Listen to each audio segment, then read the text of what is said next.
replying to those things, but it's a reply. It's not an original statement, it's a reply. But the things that he said over the last year, and if you look back, the things that he said to past administrations, North Korea is a situation that should have been handled 25 years ago, 20 years ago, 15 years ago, 10 years ago, and 5 years ago, and it could have been handled much more easily. You had various administrations, many administrations, which left me a mess. But I'll fix the mess. So we'll see what happens with North Korea.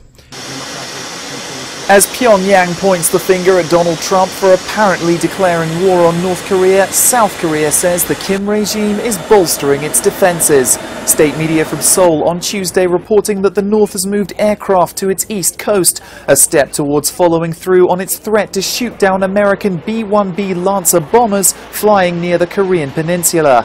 Experts say that's not an impossible task. North Korea shot down a US Navy aircraft in 1969, killing 31 people. But as Reuters' Christine Kim explains, its warplanes haven't come a very long way since then. According to the South Korean Defense Ministry, North Korea has around 800 fighter jets, but most of these are from the Cold War era, and they're severely outdated. If North Korea did try to take down a US aircraft, the F-15 stealth fighters from the U.S. that usually accompany the B-1B bombers on their trips to the Korean peninsula would likely overwhelm North Korea's defenses.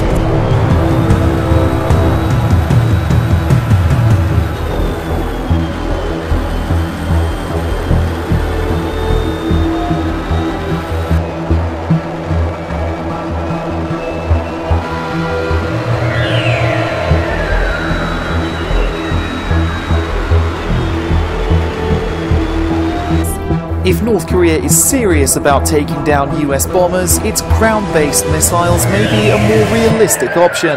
Pyongyang has threatened to fire at American warplanes whether or not they're flying through North Korean airspace at the time.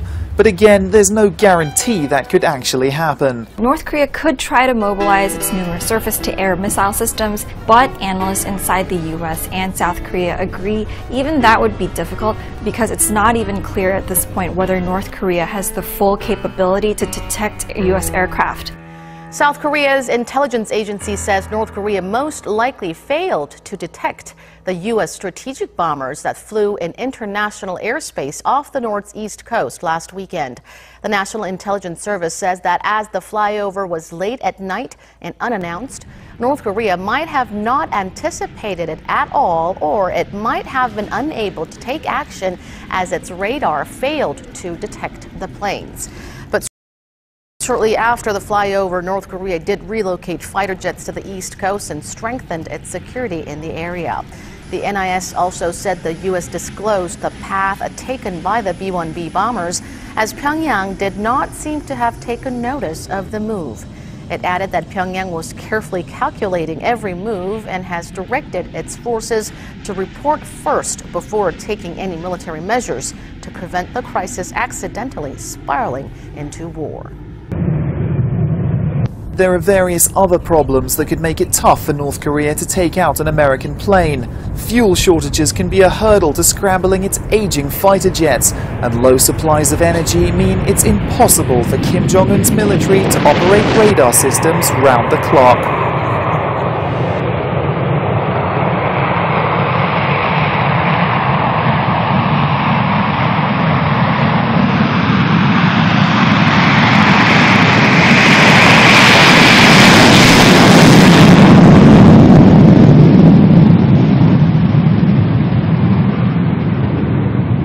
Senate Armed Services Committee met Tuesday regarding the nomination for the reappointment of Marine Corps General Joseph Dunford Jr. to be chairman of the Joint Chief of Staffs. During the hearing, Dunford was asked for his assessment of the situation on the Korean Peninsula, given the statements back and forth between leaders. Well, the political space is clearly very charged right now. We haven't seen a change in the posture of North Korean forces. We watched that very carefully. But the general says we are at a point in time where tough choices will have to be made. We are going to have to make conscious decisions that are going to have significant consequences. And I'll just stop there. But it's not going to be a pretty picture, I can tell you that. It'll be very violent. Violent and very likely deadly for all sides involved.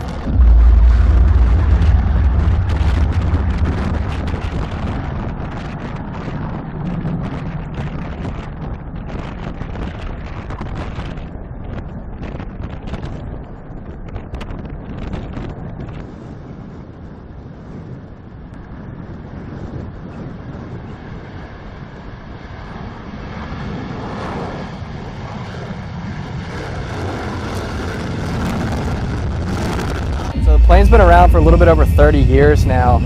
The plane behind us was built in 1985. So over the years, the mission set has evolved. Originally when it was built, it was designed to be a low-level ingress under Russia's radar air defenses. But since then, and since the war in the Middle East, and the B-1 community as a whole has really kept up with America's needs for a capable strike platform. So with the addition of the JDAM GPS-guided munitions and the standoff weapons that we carry now, in addition to the sniper targeting pod and the satellite communications that we have in the onboard suite, it's really evolved from that 1980s era technology to go low and go fast, and we've been able to stay abreast with just about anything that is required of us. So it's a supersonic bomber. We can fly 1.2 Mach. It's about 900 miles an hour. And the great thing about the B-1 is we've got carry tons of fuel. We're able to maintain supersonic for a really long time. So you don't see that in the other bombers, and most of the fighter assets just don't have enough fuel to go as fast for as long as we do. For the size of the aircraft, it's about 140 feet long, weighs like 350,000 pounds. It's quite nimble.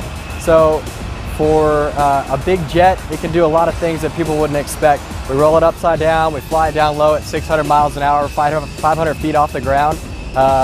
It's an extremely lethal plane. We can carry a ton of weapons, and you know, like I said, if there's a target out there, we can find it and we can smack it.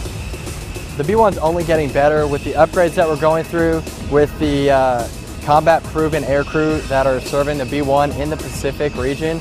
We're continuing to advance our skill sets and to develop brand new skill sets, things we've never done inside the Pacific before.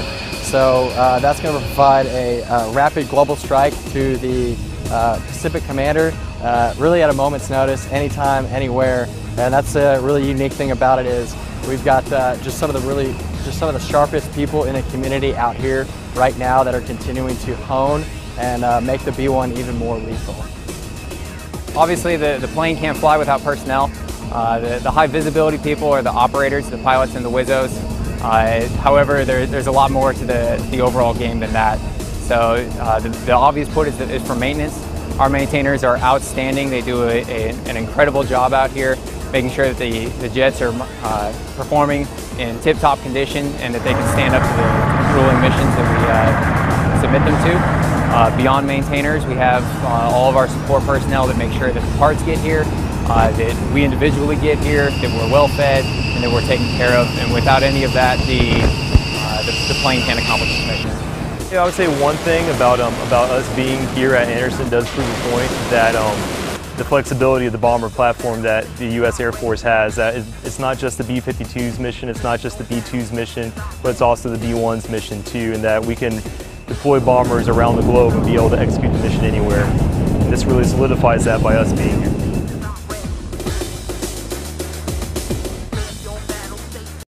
Are not going to be continued to be allowed. Still, some leading Republicans voiced hope President Trump will tone down his comments, including Kentucky Senator Rand Paul speaking on NBC's Meet the Press.